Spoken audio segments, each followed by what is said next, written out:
भक्त वत्सल भगवान का प्राकट्य हुआ। सब जय जयकार करने लगे, भक्त वत्सल भगवान की जय, भक्त वत्सल भगवान की जय। पुष्प वर्षण हो रहा है, लावा पे बरसाया जा रहा है, शंखत ध्वनि हो रही है, वेद ध्वनि हो रही है। सब भगवान का दर्शन करके प्रसन्न हो गए। नारद जी सनकादिकों से प्रार्थना करते हैं, कथा सुन करके कौन पवित्र होगा। सनकादिक कहते, नारद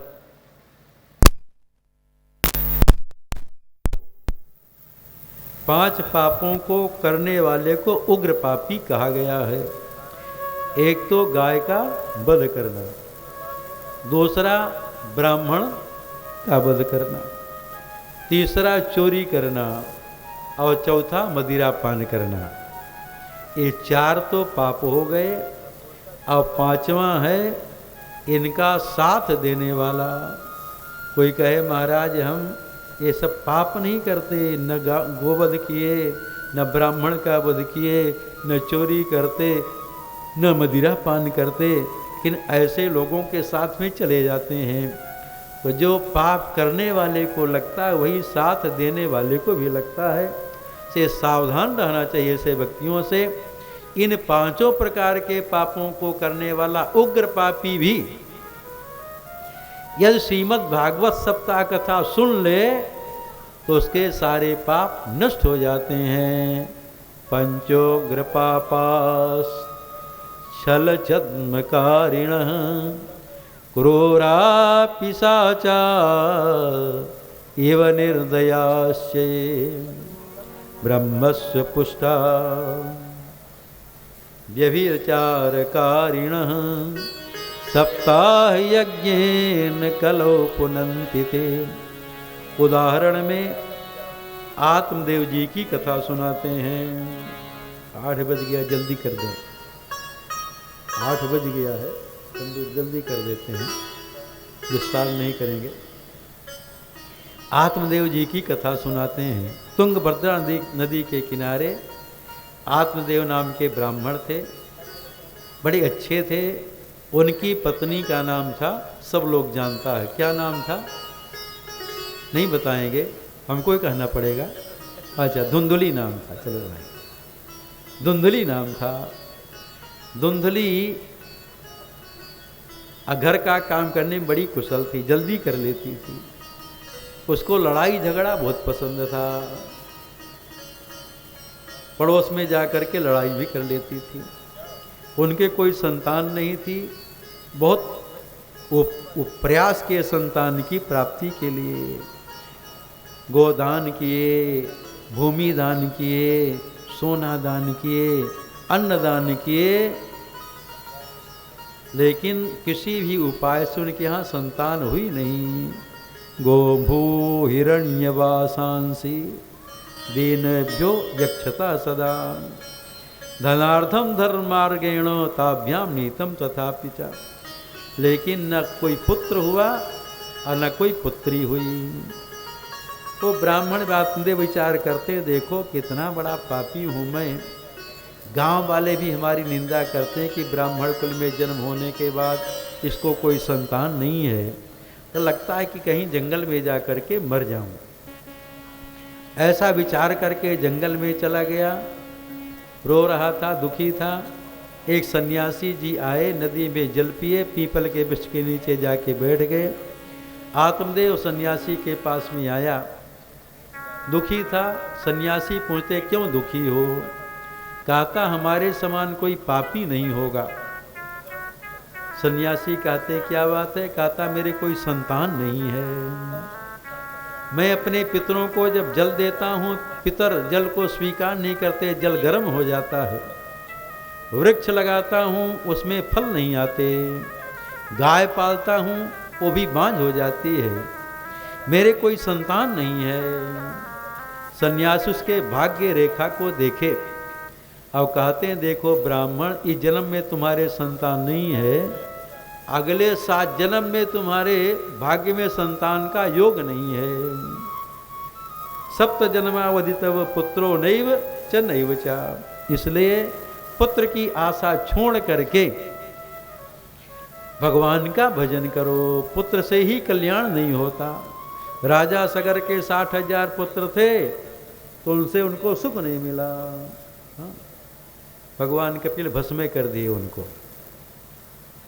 तो एक पुत्र वाला भी दुखी और 60,000 पुत्र वाला भी दुखी। इसलिए पुत्र से ही सुख नहीं मिलता। वो सन्यासी कहते हैं रे मुंचाद कुटुंबासाम सन्यासे सर्वथा सुखम। सन्यास में ही सुख है। तो ब्राह्मण कहते ही ज्ञान से हमारा काम नहीं चलेगा। तो समझ गया। बड़े बड़े बहुत बड़े ज्योतिषी ब्राह्मण मालूम पड़ते हैं जब 7 जन्म का भविष्य जान गए तो कृपा करेंगे पुत्र भी दे देंगे। कहता ज्ञान से हमारा काम नहीं चलेगा, हमको पुत्र दीजिए, नहीं तो अभी आपके सामने मरता हूं। जब मरने के लिए तैयार हो गया वो सन्यासी एक फल दिए आत्मदेव ब्राह्मण को। कहते ले जाओ अपनी पत्नी को खिला दो, किंतु तुम्हारी पत्नी को नियम से रहना पड़ेगा, सत्य बोलना पड़ेगा, पवित्रता से रहना पड़ेगा, जीवों पर दया करनी पड़ेगी, एक बार भोजन करना पड़ेगा। इस प्रकार से 1 वर्ष तक तुम्हारी पत्नी इस विधि से रह लेगी, सर्वांग सुंदर पुत्र की प्राप्ति हो जाएगी। आत्मदेव फल लेकर के आए अपनी पत्नी धुंधुली के पास। कहते फल खा लो बेटा हो जाएगा। वो कहती भी मैं घर का काम कर रही हूँ, बाद में जब फुर्सत होगी तब खा लूँगी। धुंधुली फल हाथ में लेकर के कुतर्क करती है। अरे संत महात्माओं के आशीर्वाद में विश्वास करना चाहिए, कि धुंधुली को विश्वास नहीं है। ये कुतर्क करती कहीं फल खाने से बेटा होगा। अब मान लो हो ही गया तो पेट बड़ा हो जाएगा, पेट बड़ा होगा तो आहार कम हो जाएगा। 10 रोटी खाती हूँ 4 रोटी खा पाऊँगी, कमज़ोर हो पाएंगी, घर का काम नहीं कर पाऊँगी। अब मान लो सुखदेव जी जैसे 12 वर्ष पेट से निकलवे न करे, जन्म न ले, तो बड़ा कष्ट होगा। अब मान लो जन्म ले लिया तो गोदी में ही मलमूत्र का त्याग करेगा, गंदा करेगा। तो धुंधुली विचार करती मेरी मति से वही स्त्री सुखी है जो बंध्या अथवा विधवा है। विधवा बंध्या व विधवा नारी सुखनी चेत में मति ही। इस प्रकार से कुतर्क करके धुंधुली फल खाई नहीं। फल को लेकर के अपनी सहेली के पास में गई, वहाँ वही रोना रोई। उसकी सहेली कहती है कि देखो हमारे तो कई पुत्र हैं, 9-10 तो बाहर खेल रहे हैं और 11वां पेट में है। हमारे पास धन की कमी है तो हमको तुम धन दे देना, जब हमारे पुत्र होगा तुमको दे दूंगी। तब तक थोड़ा नाटक कर लो गड़बड़ी बनने का, बताओ पति से कि हाँ पेट बड़ा हो रहा, फल खाए हैं, जैसे उनको विश्वास हो जाए कि हाँ फल खाई है। और फल दे दो तुम गाय को खाने के लिए। गाय खाएगी, यदि सन्यासी का आशीर्वाद होगा तो गाय के पेट से ही बालक का जन्म हो जाएगा। फल दे दिया गाय को खाने के लिए। उसकी सहेली को जब पुत्र हुआ, रात्रि में दे गई धुंधुली को। धुंधुली के गोद में पुत्र आ गया। अपने पति आत्मदेव से कहती है पुत्र का जन्म हो गया। बड़े प्रसन्न होते हैं आत्मदेव जी, बधावा बजवाते हैं, बहुत सा दान करते हैं। धुंधुली कहती है इसका पालन पोषण कैसे, क्योंकि मेरे दूध है नहीं निकल रहा है, से गर्भ से तो पुत्र का जन्म हुआ नहीं। गर्भ से जब जन्म होता तो दूध निकलता, गोद में ली है। आत्मदेव चिंतित हुए। धुंधुली उपाय बताती, अमुक सहेली को बच्चा पैदा हुआ था, उस मर गया, उसको बुला लिया जाए, दूध पिला करके पालन पोषण करे। बुला लिया गया, दूध पिला करके उसका पालन पोषण करती है। जब नामकरण संस्कार करने का अवसर आया, आत्मदेव जी विचार करते मैं अच्छा नाम रखूँगा, रामदेव कृष्णदेव। धुंधुली कहती नहीं नहीं, तुम थोड़ी पैदा किए हो, हम पैदा किए हैं, इसका नाम मैं रखूँगी। अब धुंधुली, अब बेचारे पंडित जी चुप, जो पंडिताइन कहें होना वही है। तो पंडित जी बेचारे चुप हो गए। अब धुंधुली नाम रखती है, अपना नाम का 3 अक्षर ले लिया और उसमें कारी जोड़ दिया, अपने बेटे का नाम धुंधकारी रख दिया। कुछ दिन के बाद गाय के गर्भ से सर्वांग सुंदर पुत्र का जन्म हुआ। उसके कान गाय के कान के समान थे और सारा शरीर मनुष्य जैसे था। आत्मदेव जी उनका नाम रखते हैं गोकर्ण। गोकर्ण जी महान पंडित हुए, भक्त हुए, क्योंकि सन्यासी के आशीर्वाद से जन्म लिए। और धुंधकारी बड़ा दुष्ट निकला महाराज। जब बड़ा हुआ बच्चों को पकड़ करके कुआं में डाल देता है, चोरी करने लगा। एक दिन घर में बहुत खोजा, माल बत्ता नहीं मिला, तो डंडा से अपने पिता को बहुत पीटा और कहता देखो कहीं शिकायत करने नहीं जाना, कहीं शिकायत करने जाओगे फिर डंडा पड़ेगा।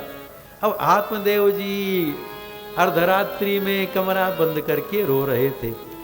जब गोकर्ण जी देखे कि पिताजी दुखी होकर के रो रहे हैं, गोकर्ण जी आते हैं पिताजी के पास और कहते पिताजी संसार में कोई सुखी नहीं है, न देवराज इंद्र सुखी है, न चक्रवर्ती राजा सुखी है।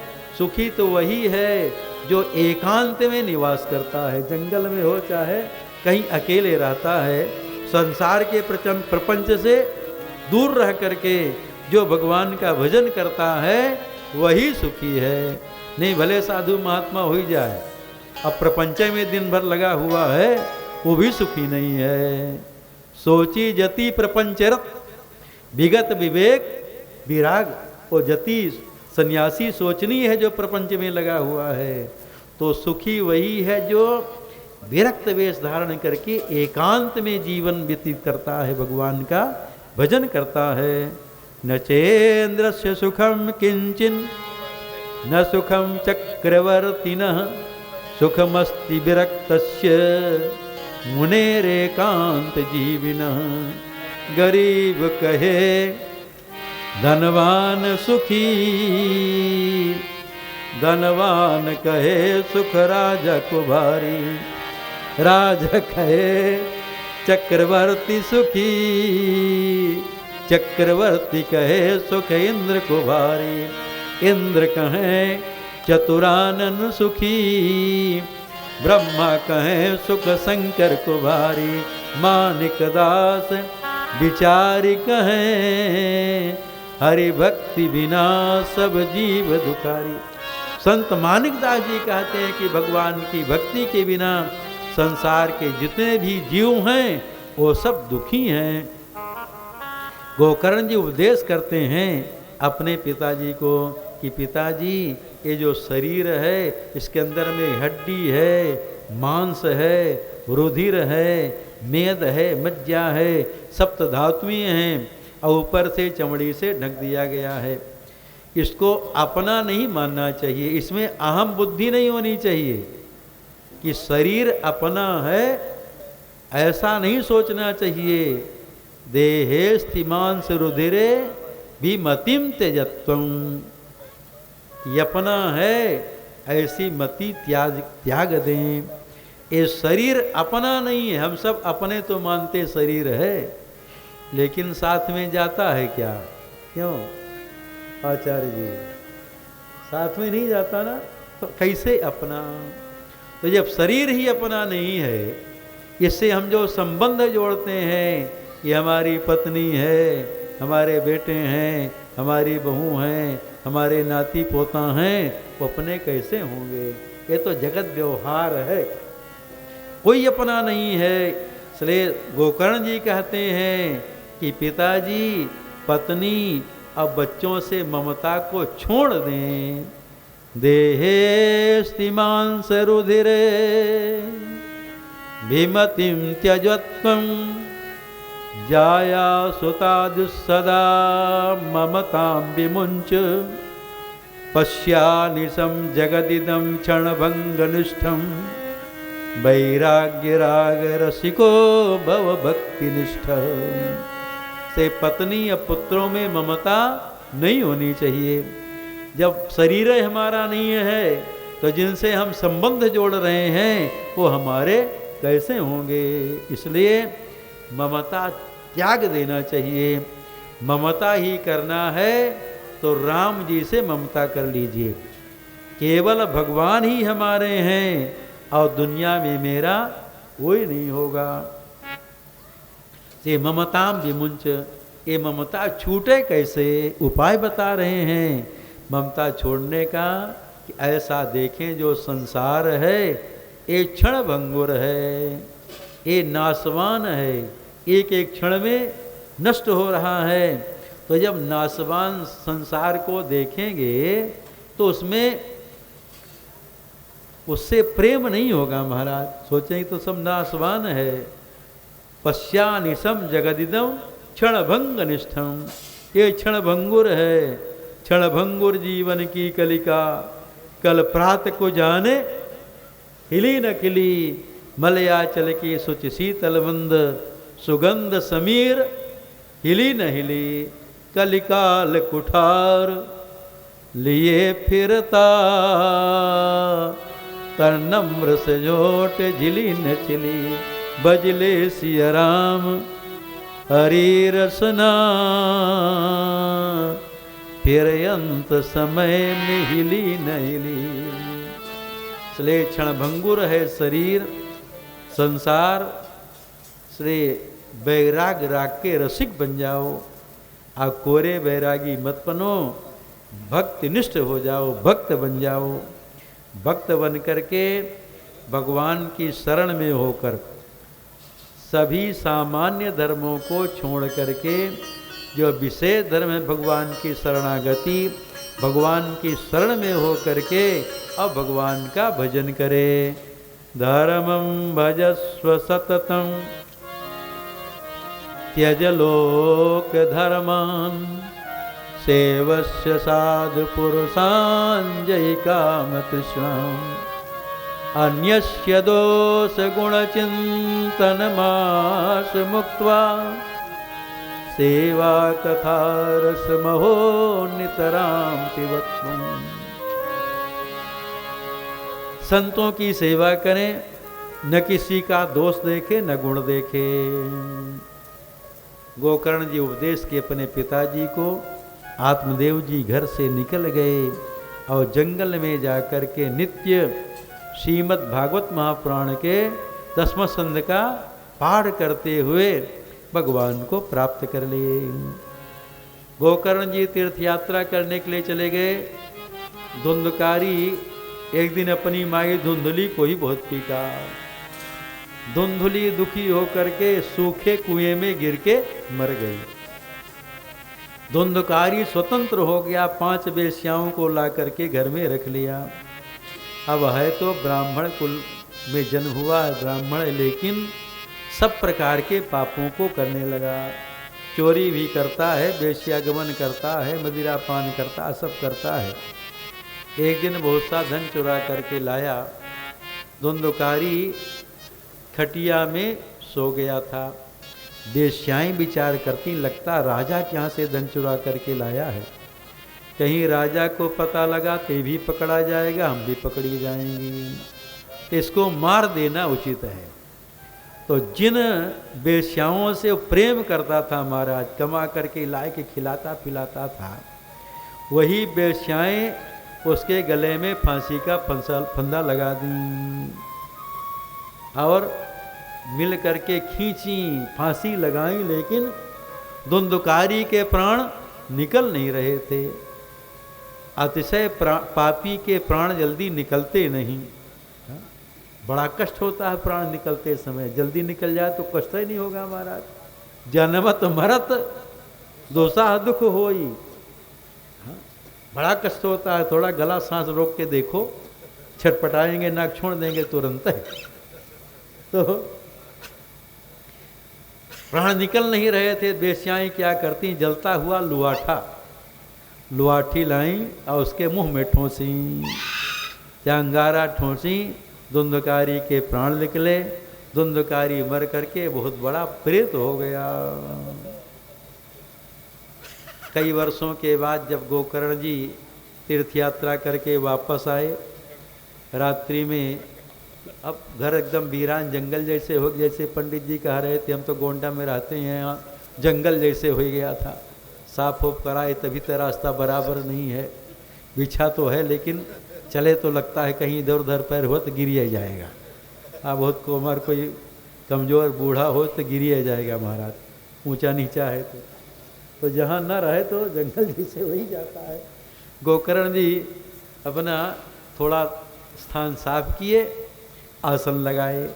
धुंधकारी आता है, कभी भेड़ के रूप में आता है, कभी हाथी के रूप में आता है, कभी भैंसा के रूप में आता है, कभी इंद्र के रूप में आता है, कभी अग्नि के रूप में आता है। गोकर्ण जी कहते हैं कौन हो, लेकिन बोल नहीं रहा था। जब बोल नहीं पा रहा था, गोकर्ण जी अपने कमंडल का जल लिए, अभिमंत्रित जल का छींटा जब धुंधकारी के ऊपर में डाले, धुंधकारी बोलता है अहम भ्राता त्वदीयोस्मि धुंधकारीति नामतः स्वकीये नैव दोषेण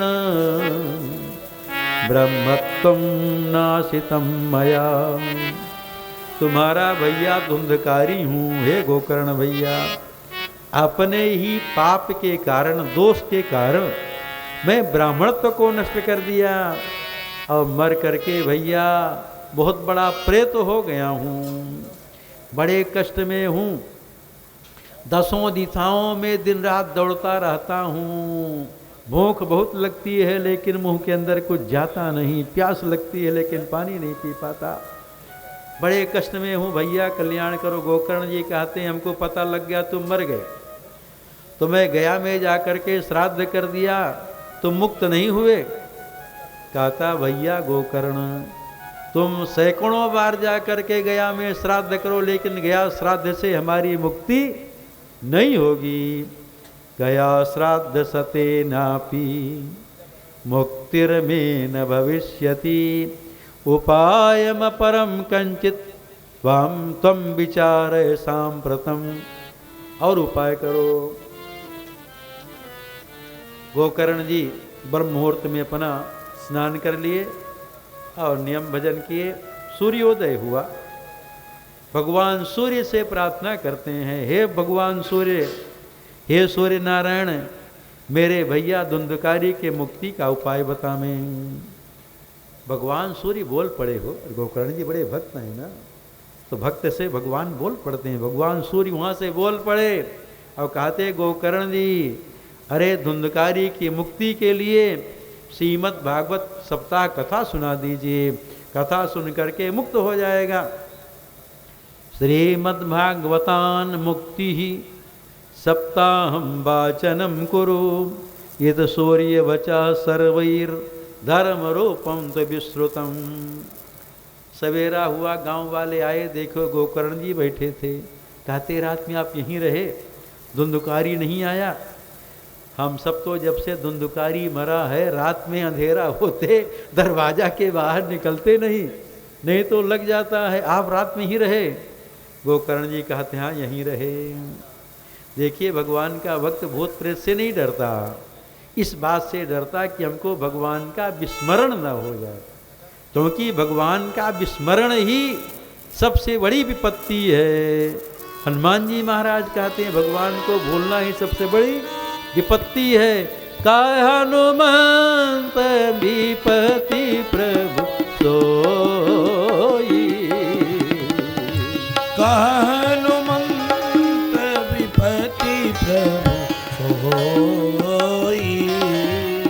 जब तब सुमिरन भजन न होई, जब तब सुमिरन भजन न होई।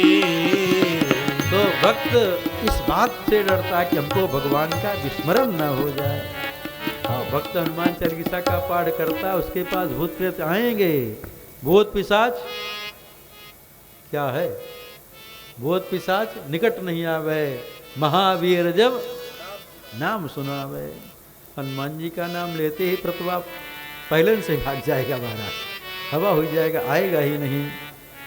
तो गोकर्ण जी कहते देखो आप लोग भी परेशान होना धुंधकारी की आतंक से, अब धुंधकारी भी बहुत परेशान है, तो दोनों का संकट दूर हो जाए।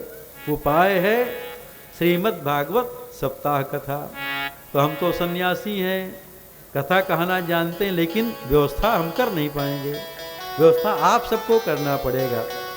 पूरे गांव वाले मिलकर के कथा का आयोजन की व्यवस्था किए, सब बना दिए, पांडाल वांडाल माइक वाइक लगा दिए।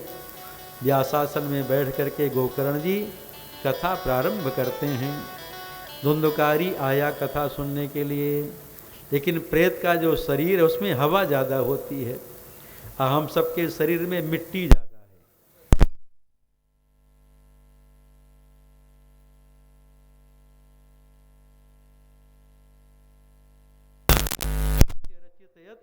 आदम शरीरा, तो प्रेत के शरीर में हवा ज़्यादा होता है तो उड़ जाता है। कथा मन लगा करके सुन नहीं पा रहा था। तो धुंधकारी देखा एक बांस गड़ा है और उसमें छिद्र था। कठोर वाला बांस नहीं, लोग जैसे तैसे गाड़ देता है। गड़ा हुआ था पहले से, उसमें छिद्र था। धुंधकारी उस बांस के छिद्र में घुस गया महाराज। अब एकांत में बैठ करके मन लगा करके कथा सुनता है। जब मन लगा करके कथा सुना, प्रथम दिन के कथा की पूर्णाहुति पर बड़े जोर से तड़ाक से बांस की गाड़ी थी। सोची इतनी जोर से आवाज कहाँ से आई। दूसरे दिन दूसरी ग्रंथि का भेदन हुआ, तीसरे दिन तीसरी, चौथे दिन चौथी, पांचवें दिन पांचवी, छठे दिन छठी, छठवें दिन सातवें दिन सातवीं ग्रंथि का भेदन हुआ और उससे दिव्य रूप धारण करके धुंधकारी प्रकट हुआ। भगवान के पास विमान लेकर के आ गए। करके भगवान के धाम को जाने लगा और कहा था, देखो भैया गोकर्ण, तुम्हारी कृपा से मैं प्रेत के शरीर से मुक्त होकर के अब मेरा दिव्य शरीर हो गया, भगवान के धाम को जा रहा हूँ। गोकर्ण जी देखे यहाँ श्रोता तो बहुत, लेकिन विमान केवल धुंधकरिये के लिए क्यों आया, सबके लिए क्यों नहीं आया। भगवान के पासों से पूछते हैं, गोकर्ण जी श्रवणस्य विभेदेन फल भेद संसितम, ये कैसे हो गया भेद। भगवान के पार्षद कहते हैं, श्रवणम तो कृतम सर्वैर न तथा मननम कृतम, सुना तो सब ने लेकिन किसी ने मनन नहीं किया। से सुनने के बाद मनन करना चाहिए और मनन करने के बाद उसको जीवन में उतारना चाहिए। कथा के अनुसार हमारा आपका जीवन भी होना चाहिए।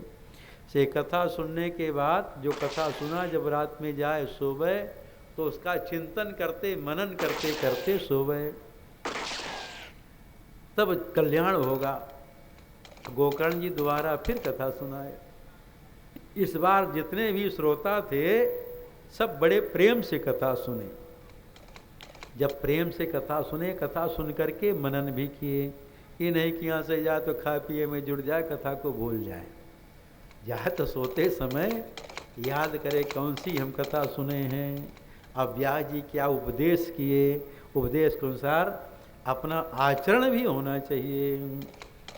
हमारे गुरुदेव भगवान कहा करते थे, 3 बात रोज सोते समय याद करो। क्यों आचार्य जी?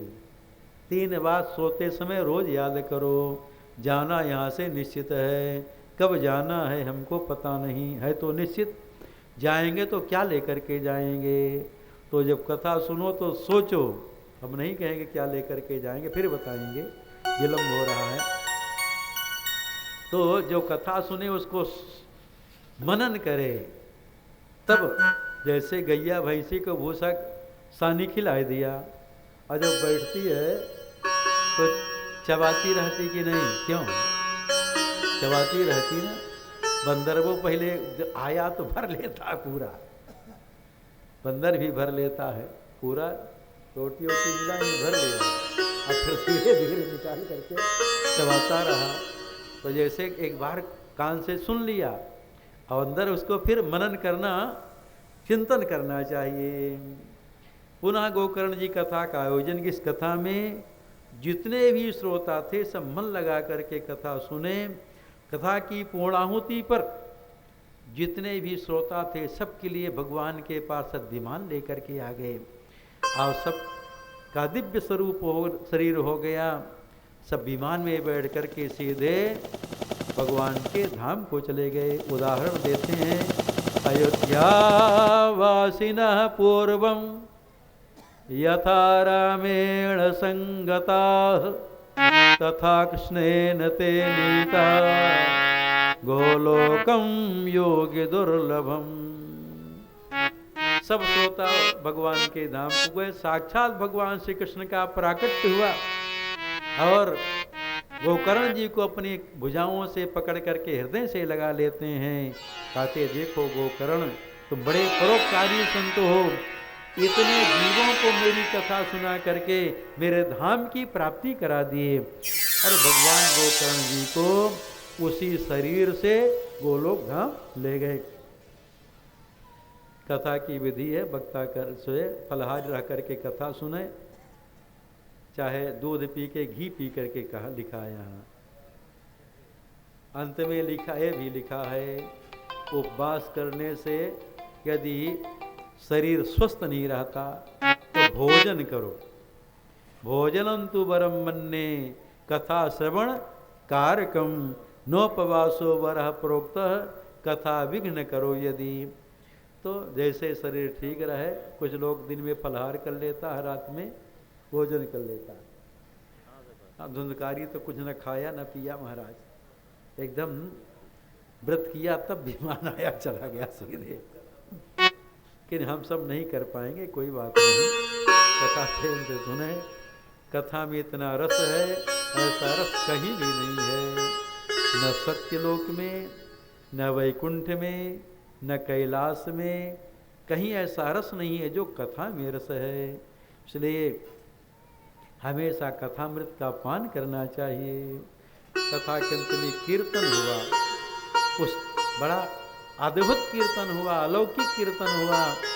उस कीर्तन में प्रहलाद जी ताली बजा रहे हैं, उद्धव जी झांझ बजा रहे हैं, देवर्षि नारद बीड़ा बजा रहे हैं, अर्जुन जी राग के जानकार हैं तो आलाप बजा कर रहे हैं, देवराज इंद्र मृदंग बजा रहे हैं, सनकादिक जय जयकार कर रहे हैं और सुखदेव जी जय जयकार कर रहे हैं और सनकादिक कीर्तन कर रहे हैं। उस कीर्तन में साक्षात ज्ञान नाच रहा है, साक्षात वैराग्य नाच रहा है और भक्ति तो नाचती है। न नृत्य मध्ये त्रिकमेव तत्र भक्त्याधिकानां नटवत्सुतेजसाम् अलौकिकं कीर्तनमेतवीक्ष हरि प्रसन्नोऽपि भज प्रवीत। जय जय राधा रमण हरि बोल, जय जय राधा रमण